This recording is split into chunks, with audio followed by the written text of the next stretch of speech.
नमस्कार, माझ्या यूट्यूब चॅनलमध्ये पुन्हा एकदा आपल्या सर्वांचे मनापासून स्वागत आहे। संसदेतून महत्त्वाची बातमी, जुन्या शिक्षकांवरील टांगती तलवार दूर। CTET विधेयकाला संसदेत मंजुरी। गेल्या काही वर्षात शिक्षकांसाठी चिंतेचे वातावरण ठरलेल्या शिक्षक पात्रता परीक्षेच्या अनिवार्यतेबाबत विधेयक संसदेत मांडण्यात आले। त्यामुळे हजारो जुन्या शिक्षकांच्या नोकरीवरील टांगती तलवार कायमची दूर होणार आहे। संसदेत सादर करण्यात आलेल्या शिक्षण हक्क कायदा 2009 मधील कलम 23 आणि 38 मध्ये महत्त्वपूर्ण सुधारणा करण्यात आल्या आहेत। जाणून घेऊयात याबद्दल सविस्तर माहिती। त्यापूर्वी चॅनलला नवीन असाल तर लाईक करायला विसरू नका, सबस्क्राईब करायला विसरू नका, नवीन अपडेट्ससाठी बेल आयकॉनला प्रेस करायला विसरू नका आणि माहिती आवडल्यास आपल्या सहकारी मित्रांना शेअर करायला देखील विसरू नका।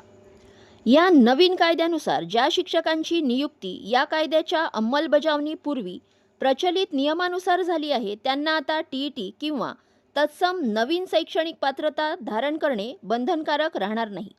नवीन पात्रता निकष हे केवळ भविष्यात होणाऱ्या नवीन नियुक्तीसाठीच लागू राहतील असे स्पष्ट करण्यात आले आहे।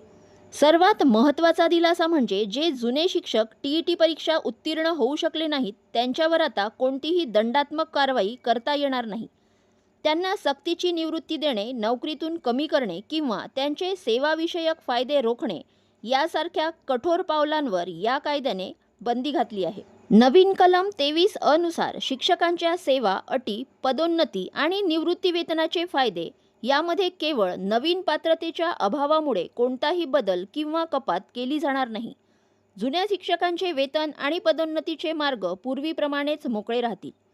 संसदेने घेतलेला हा निर्णय न्याय्य आणि समतोल राखणारा मानला जात आहे। यामुळे शिक्षक कर्मचाऱ्यांना दिलासा मिळाला आहे।